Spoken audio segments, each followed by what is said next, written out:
റൂമിലേക്ക് തിരിച്ചെത്തിയ സ്നൈഡർ കണ്ടത് തന്റെ കാലിയായ ലോക്കർ ആയിരുന്നു. ആരോ തന്റെ ജെയ്സിയും ബൂട്ടുമൊക്കെ നിലത്തോട്ട് വലിച്ചിട്ടിരിക്കുന്നു. ഏറെ സങ്കടത്തോടെ സ്നൈഡർ അന്ന് ക്ലബ് പ്രസിഡന്റ് അടുക്കിലേക്ക് വിവരം പറയാൻ പോകുന്നുണ്ട്. എനിക്ക് നിന്റെ പരാതി കേൾക്കാൻ സമയമില്ല.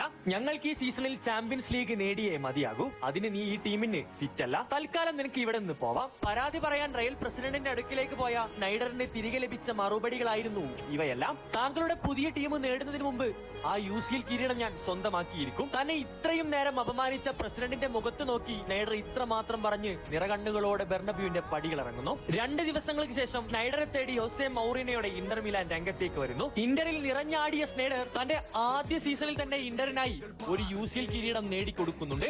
അതും തന്നെ നാട്ടിപ്പുറത്താക്കിയ അതേ ബെർണബ്യൂ സ്റ്റേഡിയത്തെ സാക്ഷിയാക്കിക്കൊണ്ട്. അവർക്കുള്ള മറുപടി ഇവിടം കൊണ്ടൊന്നും അവസാനിച്ചില്ല. മത്സരശേഷം കിരീടവുമായി സ്നൈഡർ തന്റെ പഴയകാല ലോക്കർ റൂമിലേക്ക് ചെല്ലുന്നുണ്ട്. കാലിയായ തന്റെ ലോക്കറിൽ കിരീടം വെച്ചുകൊണ്ട് അദ്ദേഹം ട്വിറ്ററിൽ ഇങ്ങനെ കുറിച്ചു: ഞാൻ എന്റെ വാക്കിന്ന് പാലിച്ചിരിക്കുന്നു. നിങ്ങൾക്ക് ഈ വീഡിയോ ഇഷ്ടമായെങ്കിൽ ലൈക്ക് ആൻഡ് സബ്സ്ക്രൈബ്.